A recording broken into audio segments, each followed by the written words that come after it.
नमस्कार मित्रांनो, भाई कथांची डायरी या यूट्यूब चॅनलवर तुमचं सर्वांचं स्वागत आहे. तर चला आजच्या हास्य भय कथेला सुरू करूया. आजची कथा आहे भूताचं लग्न, एक डेडली लव्ह स्टोरी. मंगळवेड्याच्या माळावर एक जुनी पडकी विहीर होती. तिथल्या पिंपळाच्या झाडावर बबन्या नावाचा एक ब्रह्मराक्षस राहत होता.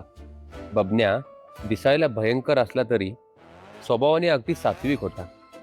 अडचण एकच होती, बबन्या आता 300 वर्षांचा झाला होता आणि अजूनही अविवाहित होता. एके दिवशी त्याने ठरवले, पुरे झाले हे असं एकटं राहणं, अशा जीवनाला काही अर्थ नाही. त्यानं लग्न करायचं ठरवलं. त्याने बाजूच्या वडाच्या झाडावर राहणाऱ्या खंडू हडळ नावाच्या एजंटला गाठलं. तो लग्न लावून देण्यात एक्सपर्ट होता. ज्या कोणाचं लग्न होत नसेल ते लोक त्याच्याकडे जात असत. बबन्याने त्या एजंटला विनवणी केली, काहीही कर, पण माझं लग्न लावून दे. भले नवरी हाडळ असली तरी चालेल. काही दिवस शोध घेतल्यानंतर खंडू हाडळ एजंटला एक मुलगी भेटते व खंडूने बबन्याला एक स्थळ सुचवलं. बाजूच्याच गावातील स्मशानात राहणारी चेटकीन चिकनी. बबन्या रीतसर मुलगी बघायला जाताना कांदा पोहे म्हणजे हाडांचा चुरा केलेले पोहे घेऊन मुलगी बघायला गेला. चेटकीन चिकनीने सुंदर मेकअप केला होता. डोळ्याभोवती कोळशाचं काजळ लावलं होतं आणि ओठांना लाल भडक रक्ताची लिपस्टिक लावली होती. तिचे उभे राहिलेले केस काही केले तरी बसत नव्हते, म्हणून झाडांच्या वेलांनी ते बांधले होते. बबन्या म्हणतो, तुमची मुलगी काय करते? चिकनीचे वडील एक जुना जिन ते म्हणतात, आमची पोरगी लय गुणी आहे. घरातून कधी बाहेर जाते, कधी घरात येते, कोणालाही कळत नाही. रात्रीच्या वेळी लोकांच्या स्वप्नात जाऊन त्यांना घाबरवण्यात तिला गोल्ड मेडल मिळालं आहे. हे ऐकून बबन्या लाजत म्हणतो, आहो मग तर जोडी छान जमेल. मी पण पिंपळावरून उलटा लटकून येणाऱ्या जाणाऱ्या माणसांना घाबरवतो. त्यांना पिंपळावरून दगडी मारतो. मग ते लोक माझ्या नावाने तिथे प्रसाद ठेवतात व तो मी खातो. चिकनीचे वडील म्हणतात, अजून काय काम करता तुम्ही? तर बबन्या म्हणतो, अजून एक एक्स्ट्रा इन्कम आहे माझं. म्हणजे मी काय करतो माहीत आहे का? येणाऱ्या माणसाला झपटतो, मग त्याच्या घरचे झपटलेल्या जागी उकडलेले अंडा आणून ठेवतात की मी 2 दिवसात पुन्हा त्या माणसाला झपटतो की ते लोक कोंबडीचे पिल्लू आणून देतात. असंच झपटत राहतो लोकांना. मग लोक मला काळा कोंबडा, उरफटा कोंबडा, भाजलेले बोंबील, कधी कधी बकरंसुद्धा कापून ठेवतात. माझा धंदा फॉर्ममध्ये चालला आहे. तुमच्या पोरीला काही कमी पडणार नाही, ह्याचं मी तुम्हाला वचन देतो.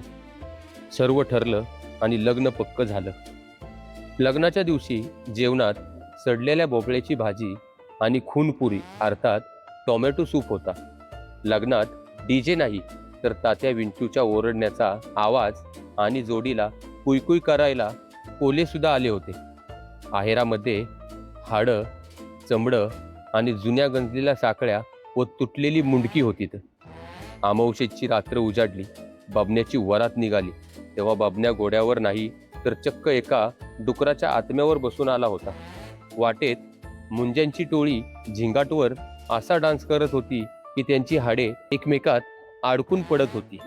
भूतं इतकी प्यायली होती की काही भूतं नागिन डान्सच्या स्टेप करत होती. एक मुंजाने नाचता नाचता आपलं डोकं इतकं जोरात फिरवलं की त्याचं डोकं हवेत उडालं. मग सगळी भूतं मिळून ते डोकं पकडायचा खेळ खेळू लागली. मंगलाष्टक सुरू झालं. भटजी म्हणून एक वैतागलेला, ज्याचं स्वतःच लग्न नव्हतं झालं असा आत्मा आला होता. त्याने मंत्र सुरू केला, सावधान, जो जो घाबरला तो तो संपला.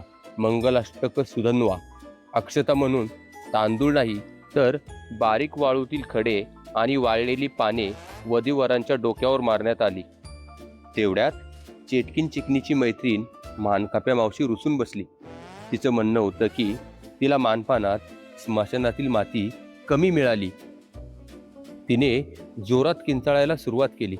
बबन्याने तिला शांत करण्यासाठी आपल्या पायाचं एक वाढीव हाड भेट दिलं. तेव्हा कोठे ती शांत झाली. जेवणाच्या पंक्तीत बसल्यावर गोंधळ उडाला. एका हाडळीने तक्रार केली की ह्या सूपमध्ये चवच नाही, यात ताज्या माणसाच्या घामाचा वास येत नाही. शेवटी बबन्या आणि चिकनीने कपल डान्स केला. डान्स करता करता चिकनीने आपलं डोकं 180 डिग्री फिरवलं आणि बबन्याला किस केला. हे बघून उपस्थित असलेल्या मानवी रखवालदारांची शुद्ध हरपली. आज बबन्या आणि चिकनी त्या पिंपळाच्या झाडावर सुखाने राहतात. रात्रीच्या वेळी जर तुम्हाला ओरडल्याचा आवाज आला तर समजा बबन्याची बायको त्याला कचरा टाकायला बाहेर पाठवत असेल. तात्पर्य, लग्न माणसाचं असो की भूताचं, बायकोसमोर सगळ्यांनाच मान खाली घालावी लागते. मित्रांनो, जर तुम्हाला ही कथा आवडली असेल तर व्हिडिओला लाईक करा व आमच्या भय कथांची डायरी या चॅनलला नक्की सबस्क्राईब करा. धन्यवाद.